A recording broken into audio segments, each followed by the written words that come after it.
जी एजाज चौधरी साहब, भारत के जो वजीर दफा हैं राजनाथ सिंह और भी कुछ उनके जो हुकूमत की अहम शख्सियात हैं, उन्होंने बार बार कहा कि अभी तक ऑपरेशन सिंदूर ख़त्म नहीं हुआ।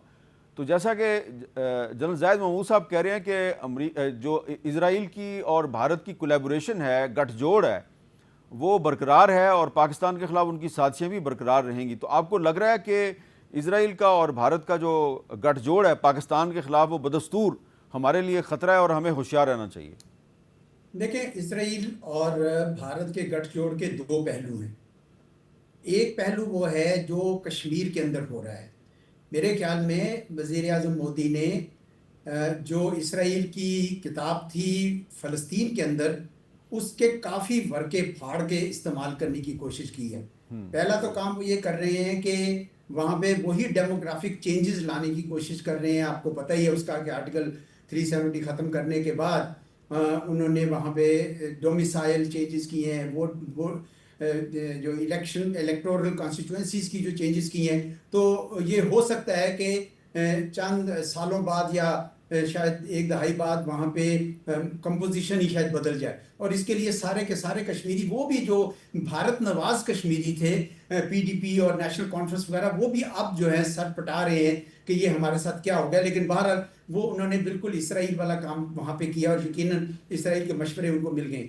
दूसरा ये है कि वो भारत को पाकिस्तान के खिलाफ ऑपरेशन सिंदूर के लिए, उन्होंने, आपको याद होगा कि उनके ड्रोन्स आए थे बाकायदा, मैं हिरोप या इस तरह का कोई नाम था उस ड्रोन्स का, जी। वो उन्होंने बाकायदा यहाँ पे भेजे थे पाकिस्तान। लेकिन अब मेरे ख्याल में ऑपरेशन सिंदूर जो हमने मई में 2025 में कर दिया, मेरा नहीं ख्याल कि अब ऑपरेशन सिंदूर कोई जिंदा है इस तरीके से। ना ही इसराइल अब ये हिम्मत कर सकेगा, वो तो ईरान को ही नहीं निपट सके। मुझे याद है ये बड़ी लोग बहसें करते थे कि जी ईरान खत्म हो जाएगा तो उसके बाद पाकिस्तान की बारी है, इसराइल ये करेगा वो करेगा। अब सारे ठंडे पड़ गए हैं, उनको समझ आ गई है कि भाई ईरान ने इनसे संभला, पाकिस्तान तो अल्हम्दुलिल्लाह एक अच्छी मिसाइल पार है, न्यूक्लियर पार है।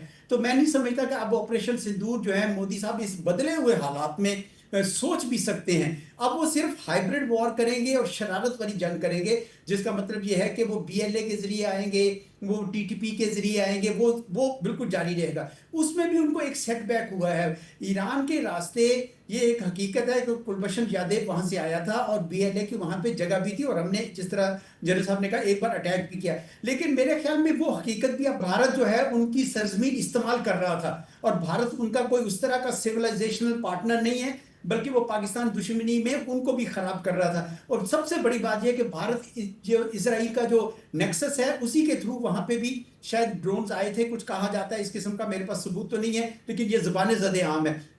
अब ईरान की तरफ से अगर बीएलए का रास्ता बंद होता है तो पीछे सिर्फ टीटीपी रह जाती है। अब तालिबान भी देख रहे हैं कि पाकिस्तान का जो इस वक्त प्रोफाइल है, उसके बाद मेरा ख्याल में वो भी 10 बार सोचेंगे कि ये जो ट्रेडिशनल रास्ता था कि हम भारत को वहां पे जगह देते थे कि आप इस फ्रंट से लड़े, वो भी अब 10 बार सोचेंगे। और आपने देखे कि जब से हमने उनके साथ सरहद को मैनेज बेहतर किया है, अब सूरत हाल में काफी यानी तब्दीली आ रही है। तो मैं समझता हूं कि अब ऑपरेशन सिंदूर जो है वो प्रैक्टिकली डेड है, but we have to stay careful. इसके ये मतलब नहीं कि हम कंप्लेसेंट हो जाएं, ठीक है। हमें चौकन्ना रहना होगा, क्योंकि ये एक ऐसा हमारा मशरकी हमसाया है जो कोई वार करने से चूकता नहीं है, इसलिए हमें चौकन्ना रहना पड़ेगा। पर मैं अब ज्यादा परेशान नहीं हूं कि जी भारत इसराइल का नेक्सस जो है वो पाकिस्तान के लिए मुश्किलात खड़ी कर सकता है। अब दोनों मुल्कों को अपनी पड़ी हुई है इस वक्त कम अज कम। जी जनरल जायद महमूद साहब, आपका इस बारे में क्या ख्याल है? और ख़ास तौर पे जो जिक्र कर रहे हैं एजाज चौधरी साहब के, अब भारत जो है वो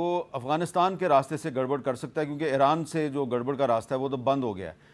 तो इस यहाँ पे ये सवाल नहीं पैदा होता कि हम ईरान की और अमेरिका की सुलह करवा रहे हैं, लेकिन हमारे जो हैं अफ़गानिस्तान के साथ मामला अभी तक ठीक नहीं हुए, तो ये कैसे ठीक होंगे?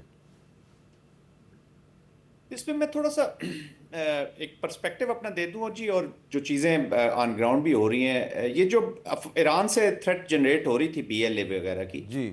ये सारे चले गए जी अफगानिस्तान में बैठे हैं। अब जो अफगानिस्तान बलोचिस्तान के अंदर जो थ्रेट है मीर साहब, ये अभी still it is strategic in nature.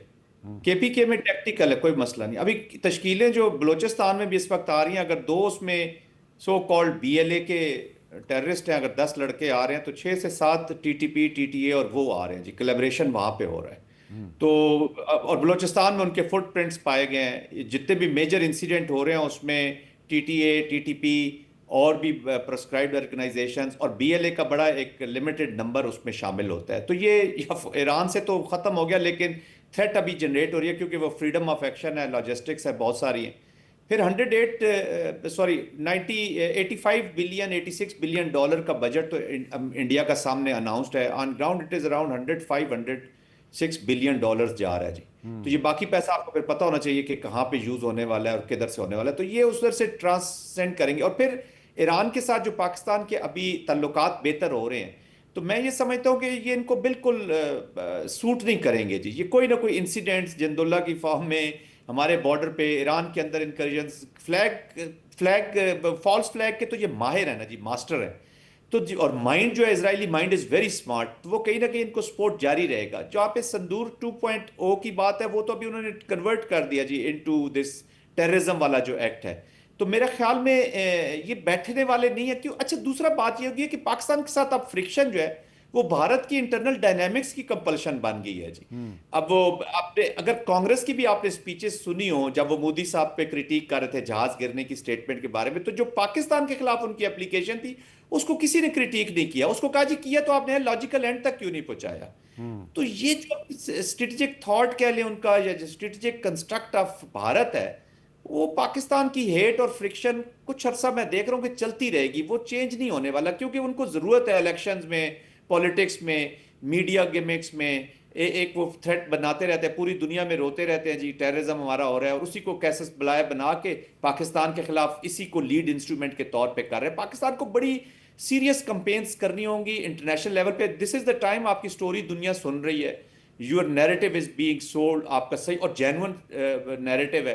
तो आई थिंक ये थ्रेट कहीं ना कहीं रहेगी। और बलूचिस्तान को अब ये डिस्टेबलाइजेशन जितनी भी है ये अफगानिस्तान से कर रहे हैं, एंड हु नोज कि ईरान कैसा अनफोल्ड होता है पोस्ट वॉर।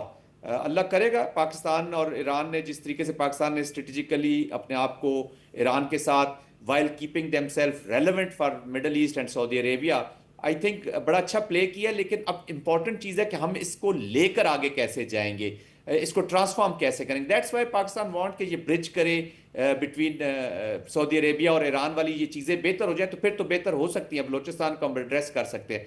फिर चाइनीज़ इंटरेस्ट, बलोचिस्तान को इनडायरेक्टली वो चाइना को भी उन्होंने टारगेट करना है, मेन कंपिटेटर है। दैट्स वाई मैं कहता हूँ ये जो स्ट्रेटेजिक एप्लीकेशन है ना जी बलोचिस्तान में, इसमें other than India and Israel और भी करेक्टर्स हैं, वेस्ट से भी हैं, वो भी इसमें शामिल हो जाते हैं। तो अब एक लॉन्ग ड्रॉन वॉर है और सीरियस कंपेन है। बड़ा सीरियसली हमने इसको आगे लेकर चल रहे हैं और लेकर चलना भी होगा जी।